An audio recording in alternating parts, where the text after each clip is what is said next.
বন্ধুরা, যে নারী তার চুল বিক্রি করে বা ফেলে দেয় তারা এই ভিডিওটি একবার দেখুন, তাহলে আপনি নতুন কিছু জানতে পারবেন, নতুন কিছু শিখতে পারবেন। বন্ধুরা, আপনি যদি একজন মহিলা হন এবং লম্বা চুল রাখতে পছন্দ করেন, তাহলে আমাকে বলুন যে আপনি যখনই আপনার চুলের চিরুনি করেন, আপনার পড়ে যাওয়া চুল নিয়ে আপনি কি করেন? আপনিও কি অন্য মহিলাদের মতো আপনার চুল এখানে ওখানে বা রাস্তায় ফেলে দেন, নাকি ডাস্টবিনে ফেলেন, নাকি বিক্রি করে দেন? বন্ধুরা, আপনিও যদি এই রকম করেন তাহলে আপনি অনেক বড় ভুল করেন। এর ফলে আপনি আপনার জীবনে অনেক সমস্যায় ঘিরে থাকেন।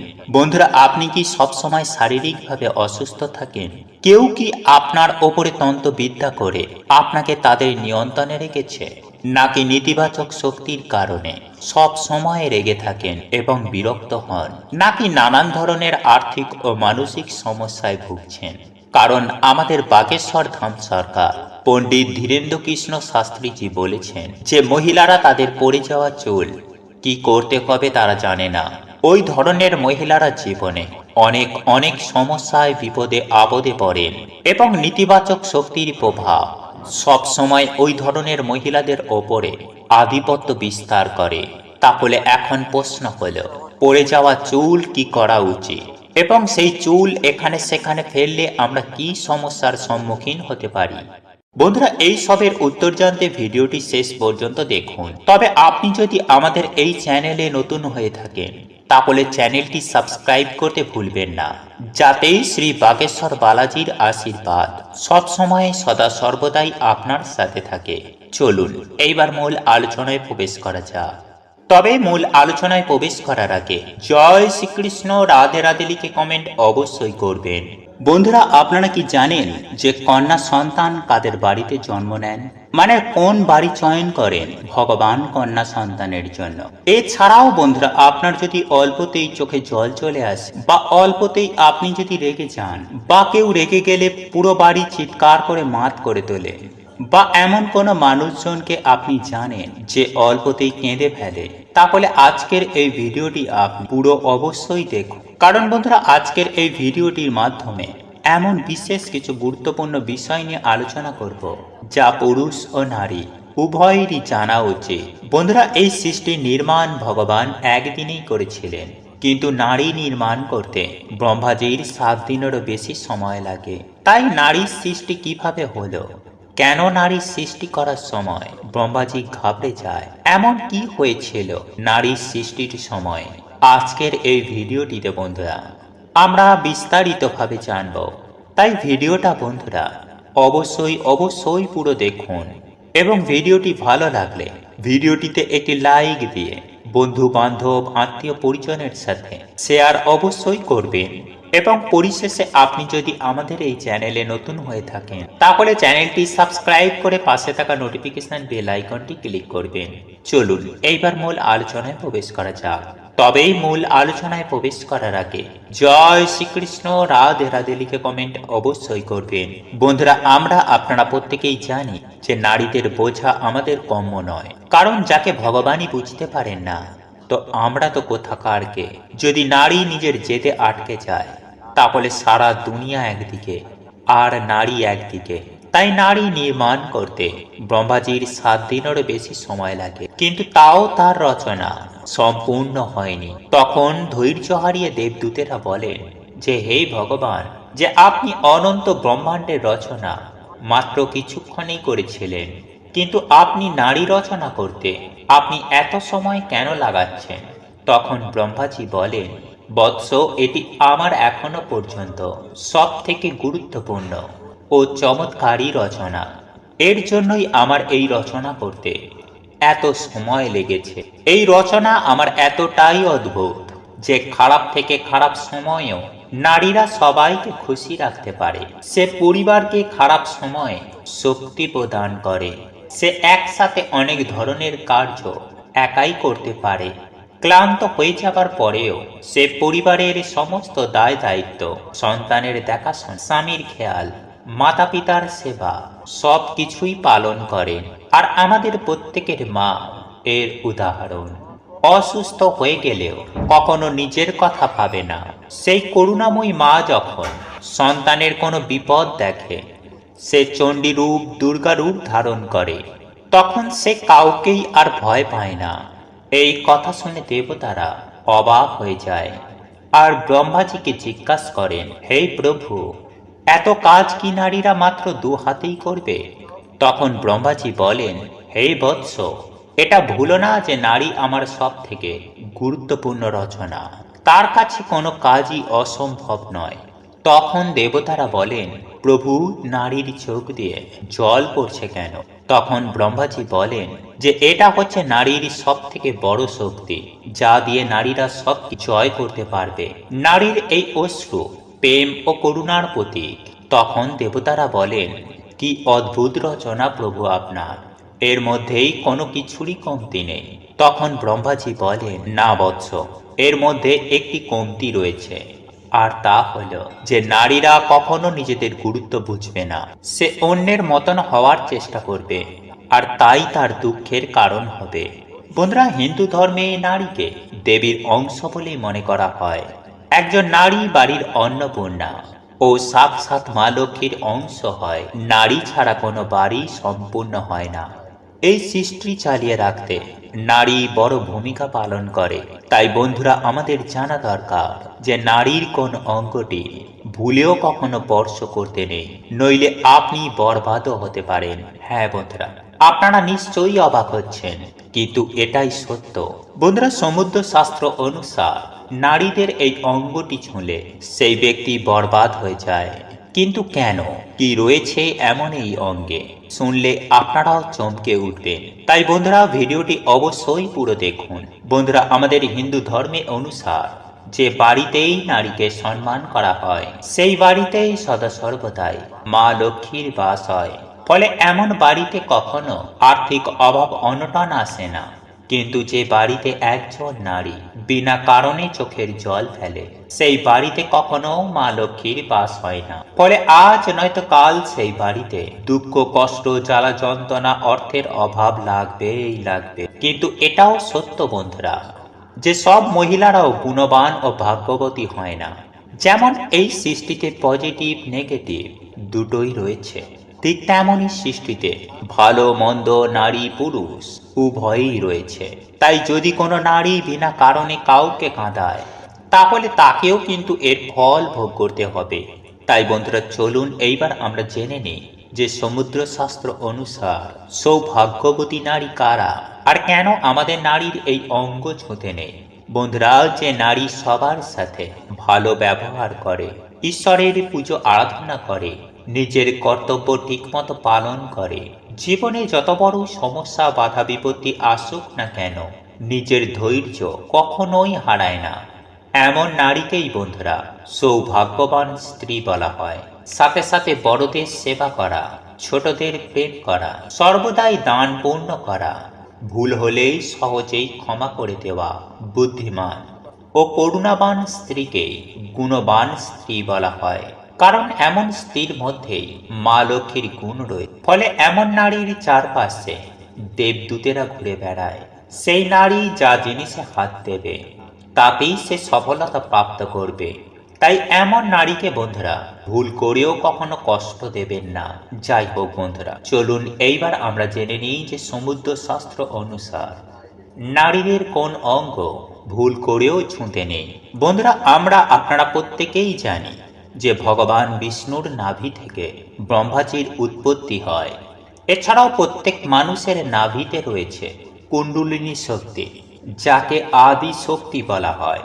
যখন একজন নারী মা হয়, তখন মায়ের নাভির সাথে সন্তানের নাভিও যুক্ত থাকে। তাই প্রত্যেক নারীর নাভিতে রয়েছে মা কালীর অনন্ত শক্তি। তাই কাম বাসনায় জড়িয়ে কখনোই কোনো পরিস্থিতিতে স্পর্শ করতে নেই। এছাড়াও বন্ধুরা, সায়েন্স বলছে যে নাভিতে আমাদের বিভিন্ন রকমের জীবাণুর বাস হয়। নাভি আমাদের শরীরে ঊর্জাকে কন্ট্রোল করে। তাই নাভিতে আমাদের সহজে হাত দিতে নেই। কিন্তু বন্ধুরা, আপনারা কি জানেন যে কন্যা সন্তান কাদের বাড়িতে জন্ম নেয়? মানে কোন বাড়ি চয়ন করেন ভগবান কন্যা সন্তানের জন্য? আপনারা শুনলে বন্ধুরা চমকে উঠবেন। আসলে বন্ধুরা বহু মানুষই জানেন না যে কন্যা সন্তান বহু পুণ্যের পর আমাদের বাড়িতে জন্ম নেয়। তারা ভাবে যে কন্যা সন্তান জন্ম নিলে তাদের বংশের উন্নতি হয় না, কিন্তু বন্ধুরা এটি শুধু মূর্খতা। কারণ বন্ধুরা মেয়েদের জন্ম যার তার বাড়িতে হয় না, যাদের বাড়িতে কন্যা রূপে মা লক্ষ্মী আসে তারা খুবই ভাগ্যশালী। তাই বন্ধুরা আজকে এই ভিডিওটির মাধ্যমে আপনাদেরকে জানিয়ে দেব যে ভগবান কেমন বাড়ি চয়ন করেন কন্যা সন্তানের জন্ম দেওয়ার জন্য। কোন সেই পূর্ণ কর্ম যার জন্য ভগবান সেই মাতা পিতার গর্ভে কন্যা সন্তানের জন্ম দেয়। তাই যদি বন্ধুরা আপনারা কন্যা সন্তান হন বা যদি আপনাদের বাড়িতে কন্যা সন্তান জন্ম নেয়, তাহলে আপনারা নিজেদের জন্য ভিডিওটিতে একটি লাইক করে বন্ধুদের সাথে শেয়ার করুন এবং কমেন্টে আপনারা লিখুন জয় মা লক্ষ্মীর জয়।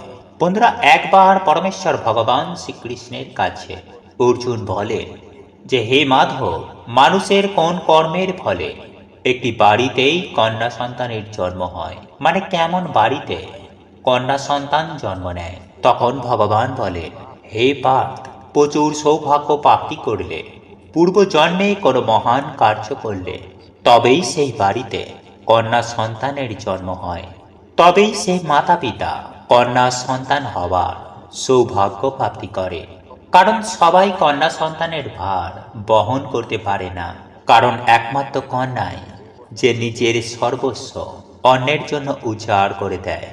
মা রূপে সন্তানের জন্য, কন্যা রূপেই মাতা পিতার জন্য, আর স্ত্রী রূপে স্বামীর জন্য। তাই যেদিন কন্যা সন্তান হওয়া বন্ধ হয়ে যাবে, সেই দিন এই সৃষ্টিও ধীরে ধীরে ধ্বংস হয়ে যাবে। বন্ধুরা আপনারা হয়তো শুনেছেন যে পুত্র বাড়ির মুখ উজ্জ্বল করে, কিন্তু বন্ধুরা কন্যা এমন এক সন্তান যে দুই বাড়ির মুখ উজ্জ্বল করে, এক তার নিজের বাড়ি আর দুই তার শ্বশুর বাড়ি।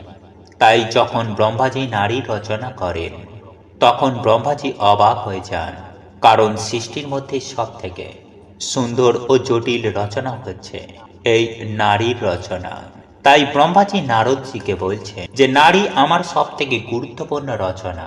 নারীর কাছে কোনো কিছুর কমতি নেই, নারীর কাছেই কোনো কাজই অসম্ভব নয়। সে চণ্ডী রূপ ধারণ করে অসুরের বিনাশ করতে পারে, আবার লক্ষ্মীর রূপ ধারণ করে সেই বাড়ির কল্যাণও করতে পারে। তাই বন্ধুরা আপনারা অনেকেই জানেন না হয়তো যে যদি পুত্র সন্তান না থাকে তাহলে পুত্রবধূ বা কন্যাও তার সাধ্য আদির কার্য করতে পারে। কারণ রামায়ণের অনুসার মাতা সীতাও সাধ্য আদি কার্য করেছিল। তাই বন্ধুরা আমাদের বাড়িতে কন্যা সন্তানের জন্মকে এক উৎসবের মতন আমাদের পালন করা উচিত। কারণ যে বাড়িতে কন্যা সন্তান জন্ম হয় সেই বাড়িতে স্বয়ং মা লক্ষ্মীর কৃপা বিরাজ করে। তাই কন্যা সন্তান আমাদের বাড়ির বোঝা নয়, আমাদের বাড়ির সম্মান। যখনই নারীদের সাজসজ্জা নিয়ে কোনো আলোচনা হয় তখনই হিন্দু ধর্মে সমুদ্র শাস্ত্র নামক গ্রন্থে নারী সম্পর্কে অনেক কথা বলা হয়েছে, যেখানে নারীদের আচার আচরণ থেকে শুরু করে সাজসজ্জা পর্যন্ত প্রত্যেকটি বিষয়ে গুরুত্বপূর্ণ তথ্য লেখা হয়েছে। নারীর শুভ অশুভ লক্ষণ। নাম্বার 1, যে মহিলার কপাল লম্বা, এমন মহিলা তার শ্বশুর বাড়ির জন্য অশুভ। নাম্বার 2, যে মহিলার কোমর ভারী, এই ধরনের মহিলারা যা খুশি তাই করে এবং কারোর কথা শোনে না। নাম্বার 3, যদি একজন মহিলা হাঁটার সময় তার পা দিয়ে ধুলো উড়িয়ে হাঁটেন, এমন মহিলারা পরিবার ধ্বংসের কারণ হয়ে দাঁড়াতে পারে। নাম্বার 4, যেসব মহিলার কানে প্রচুর চুল থাকে, এই ধরনের মহিলারা ঘরে ঝামেলার কারণ হয়ে দাঁড়ায়। নাম্বার 5, যে মহিলাদের আঙুল লম্বা এবং সুন্দর, এই ধরনের মহিলা তার স্বামীর জন্য ভাগ্যবান প্রমাণিত হয়। নাম্বার 6, একজন মহিলার যদি নাকে তিল থাকে, এমন মহিলা খুব ভাগ্যবান হয় এবং এই মহিলারা জীবনে সমস্ত আনন্দ পান। নাম্বার 7, যে মহিলাদের গোড়ালি চওড়া, তাদের রাগ বেশি হয়। নাম্বার 8, যে নারীর চোখ হলুদ এবং একটু ভয়ঙ্কর, এই ধরনের নারীর স্বভাব খুবই খারাপ, এদের অশুভ বলে মনে করা হয়। নাম্বার 9, যে নারীর রাশি ধনু, মীন এবং বৃষ, তারা খুব ভাগ্যবান, তারা অল্প সময়ের মধ্যে অনেক সাফল্য পায়। নাম্বার 10, যেসব নারীর জিভের রং লাল, এই ধরনের নারীরা তাদের জীবনের প্রতিটি সুখ পান। নাম্বার 11, যেসব মহিলার ঠোঁটের ওপরের অংশে বেশি চুল থাকে এবং তাদের উচ্চতা অনেক লম্বা হয়, এই ধরনের মহিলারা তাদের স্বামীর জন্য অশুভ প্রমাণিত হয়। নাম্বার 12, যে মহিলার কনিষ্ঠ আঙুল মাটি স্পর্শ করে না, এমন মহিলার অনেক স্বামী থাকে। নাম্বার 13, যে মহিলার অনামিকা আঙুল ছোট, এমন মহিলারা ঝগড়ুটে, তারা প্রত্যেকটি বিষয়কে নিয়ে ঝগড়া করে। নাম্বার 14, যে নারীর পেট কলসির মতো, সে নারী সারা জীবন দারিদ্র এবং দারিদ্রতার মধ্য দিয়ে পার করে। নাম্বার 15, যে মহিলার ঘাড় বাঁকা, এই ধরনের নারীরা তাদের জীবনে দাসীর কাজ পান।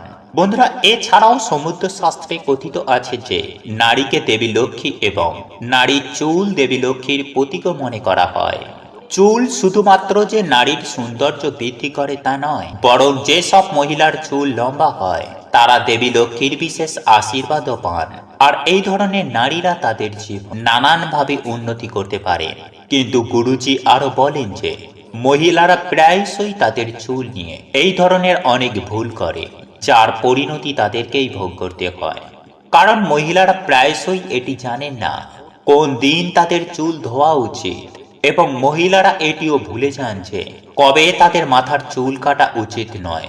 বন্ধুরা, হিন্দু ধর্মে একটা বিশ্বাস আছে যে সপ্তাহের 7 দিনের মধ্যেই কিছু বিশেষ দিনে চুল ধোয়া বা কাটা হলে এটা তার পরিবারের জন্য মোটেও ন্যায় সঙ্গত নয়। বন্ধুরা, আপনি প্রায় লোকেদের বলতে শুনেছেন যে মঙ্গলবার, বৃহস্পতিবার এবং শনিবার মহিলাদের চুল কাটা উচিত নয় এবং ধোয়াও উচিত নয়।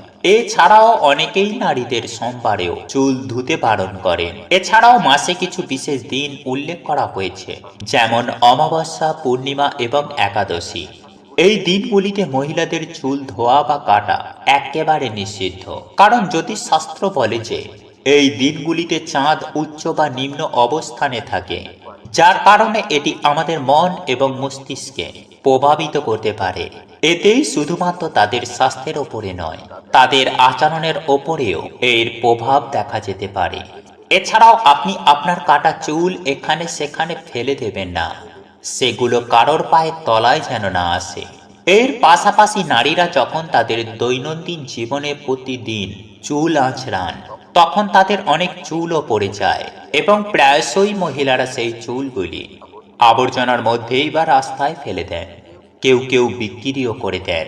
বন্ধুরা, প্রত্যেকটি মহিলাদের জানা দরকার যে তন্ত্রশাস্ত্র মহিলাদের চুল দিয়ে করা হয়। আর যে নারীরা তাদের চুল এদিকে ওদিকে ফেলে দেন, তাদের চুল কোনো তান্ত্রিকের কাছে চলে গেলে চুলের অপব্যবহার করা হতে পারে।